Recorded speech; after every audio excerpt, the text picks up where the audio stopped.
नमस्कार दोस्तों, आज की इस वीडियो में हम बात करेंगे 20वीं सदी के सबसे रहस्यमयी और चर्चित वैज्ञानिक जे रॉबर्ट ओपेनहाइमर के बारे में। इन्हें दुनिया एटम बम का जनक भी कहती है। तो आइए जानते हैं कैसे एक साधारण वैज्ञानिक ने इतिहास की दिशा ही बदल दी। जे रॉबर्ट ओपेनहाइमर का जन्म 10 अप्रैल 1904 को न्यूयॉर्क में एक संपन्न यहूदी परिवार में हुआ। बचपन से ही वे बेहद मेधावी थे। हार्वर्ड यूनिवर्सिटी से पढ़ाई करने के बाद उन्होंने इंग्लैंड और जर्मनी में क्वांटम भौतिकी की पढ़ाई की और जल्द ही अमेरिका के प्रमुख वैज्ञानिकों में गिने जाने लगे। द्वितीय विश्व युद्ध के दौरान 1942 में अमेरिका ने एक गुप्त परियोजना शुरू की, मैनहट्टन प्रोजेक्ट। इसका लक्ष्य था परमाणु बम बनाना। इस प्रोजेक्ट का वैज्ञानिक नेतृत्व सौंपा गया ओपेनहाइमर को। न्यू मैक्सिको के लॉस एलामोस में हजारों वैज्ञानिकों की टीम ने उनके नेतृत्व में काम किया। 6 जुलाई 1945 इतिहास का वह दिन जब दुनिया ने पहली बार परमाणु विस्फोट देखा। इसे ट्रिनिटी टेस्ट कहा गया। विस्फोट देखने के बाद ओपेनहाइमर ने भगवद गीता का श्लोक याद किया, अब मैं मृत्यु बन गया हूं संसारों का संहारक। यही वाक्य हमेशा के लिए उनसे जुड़ गया। कुछ ही हफ्तों बाद अमेरिका ने जापान के हिरोशिमा और नागासाकी पर परमाणु बम गिराया। लाखों लोगों की जान गई और द्वितीय विश्व युद्ध का अंत हो गया। इस घटना ने ओपेनहाइमर को अमर भी कर दिया और विवादों में भी डाल दिया। युद्ध खत्म होने के बाद ओपेनहाइमर एटॉमिक एनर्जी कमीशन के सलाहकार बने। उन्होंने परमाणु हथियारों पर अंतर्राष्ट्रीय नियंत्रण की मांग की और हाइड्रोजन बम का विरोध किया। लेकिन शीत युद्ध के दौर में उन पर साम्यवादी संबंधों के आरोप लगे और 1955 में उनकी सुरक्षा मंजूरी छीन ली गई। यह उनके जीवन का सबसे बड़ा अपमान था। बाद में 1963 में राष्ट्रपति लिंडन बी जॉनसन ने उन्हें एनरिको फर्मी पुरस्कार देकर सम्मानित किया। 12 फरवरी 1967 को गले के कैंसर से उनकी मृत्यु हो गई। 1952 में जब ओपेनहाइमर को उनकी राजनीतिक प्रभावशीलता से वंचित कर दिया गया तो वे बहुतों के लिए इस मूर्खता का प्रतीक बन गए कि वैज्ञानिक ये मान बैठे थे कि वे अपने शोध के उपयोग को नियंत्रित कर सकते हैं और साथ ही विज्ञान के परमाणु युग में नैतिक जिम्मेदारी की दुविधाओं का भी। ये सुनवाई राजनीति और व्यक्तिगत दुश्मनी से प्रेरित थी और परमाणु हथियारों के समुदाय में गहरी विभाजन रेखा को दर्शाती थी। एक समूह को सोवियत संघ से घातक दुश्मन जैसा भय था और उनका मानना था कि सबसे शक्तिशाली हथियारों का होना जो सबसे बड़ी प्रतिशोधात्मक कार्रवाई कर सके उस खतरे से निपटने की सबसे बेहतर रणनीति है।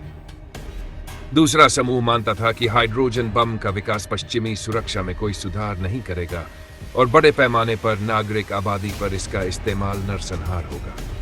वे इसके बजाय सोवियतों के प्रति अधिक लचीली प्रतिक्रिया की वकालत करते थे, जिसमें सामरिक परमाणु हथियार, मजबूत पारंपरिक सेनाएं और हथियार नियंत्रण समझौते शामिल थे। राजनीतिक दृष्टि से पहला समूह अधिक शक्तिशाली था और ओपेनहाइमर उसका लक्ष्य बन गए। देर मिनोटांस स्टडीड और शुरुआती नंगसी के रेड बेटिंग का लगातार विरोध करने के बजाय ओपेनहाइमर ने अपने पूर्व सहयोगियों और छात्रों के खिलाफ गवाही दी, सुनवाई से पहले और उसके दौरान भी। एक घटना में उनके पूर्व छात्र बर्नार्ड पीटर्स के खिलाफ उनकी कठोर गवाही को चुन चुनकर प्रेस में लीक किया गया। इतिहासकारों ने इसे इस रूप में देखा है कि ओपेनहाइमर सरकार में अपने सहयोगियों को प्रसन्न करना चाहते थे और शायद अपने और अपने भाई के पुराने वामपंथी संबंधों से ध्यान हटाना चाहते थे। अंततः यह उनके लिए बोझ बन गया जब यह स्पष्ट हो गया कि ओपेनहाइमर वास्तव में पीटर्स की निष्ठा पर संदेह करते थे और उन्हें मैनहट्टन प्रोजेक्ट के लिए सिफारिश करना लापरवाह या कम से कम विरोधाभासी था। लोकप्रिय चित्रणों में ओपेनहाइमर की सुरक्षा संघर्षों को दक्षिणपंथी सैन्यवादियों, जिनका प्रतिनिधित्व टेलर करते थे, और वामपंथी बुद्धिजीवियों, जिनका प्रतिनिधित्व ओपेनहाइमर करते थे, के बीच सामूहिक विनाश के हथियारों के नैतिक प्रश्न पर टकराव के रूप में देखा जाता है। जीवनीकारों और इतिहासकारों ने अक्सर ओपेनहाइमर की कहानी को एक त्रासदी के रूप में प्रस्तुत किया है। जिन्होंने ओपेनहाइमर के साथ state department panel of consultants में काम किया, ने लिखा, ओपेनहाइमर की प्रतिष्ठा और शक्ति में असाधारण वृद्धि और पतन को अलग रख भी दें। तो भी उनके चरित्र में पूर्णत त्रासदी के आयाम है। उनके आकर्षण और अहंकार, बुद्धिमत्ता और अंधता, जागरूकता और असंवेदनशीलता, और शायद सबसे बढ़कर उनके साहस और भाग्यवाद के सम्मिश्रण में। इन सभी ने अलग अलग तरीकों से सुनवाई में उनके खिलाफ काम किया।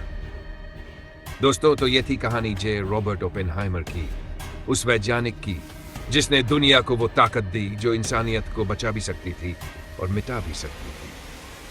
उनकी जिंदगी हमें यह सिखाती है कि विज्ञान की असली ताकत प्रयोगशाला की दीवारों से बाहर निकलकर मानवता और नैतिकता से जुड़ती है। ओपेनहाइमर ने खुद कहा था, अब मैं मृत्यु बन गया हूं, संसारों का विनाशक। ये शब्द सिर्फ एक वैज्ञानिक की स्वीकारोक्ति नहीं, बल्कि इंसानियत के लिए एक चेतावनी थे। उनकी कहानी हमें यह सोचने पर मजबूर करती है कि असली सवाल यह नहीं है कि हम क्या बना सकते हैं, बल्कि यह है कि हम उसे कैसे इस्तेमाल करते हैं। दोस्तों, अगर आपको यह व्लॉग पसंद आया हो तो वीडियो को लाइक और शेयर जरूर करें और चैनल को सब्सक्राइब करना ना भूलें। मिलते हैं अगले व्लॉग में एक नई कहानी के साथ। तब तक के लिए धन्यवाद और जुड़े रहिए।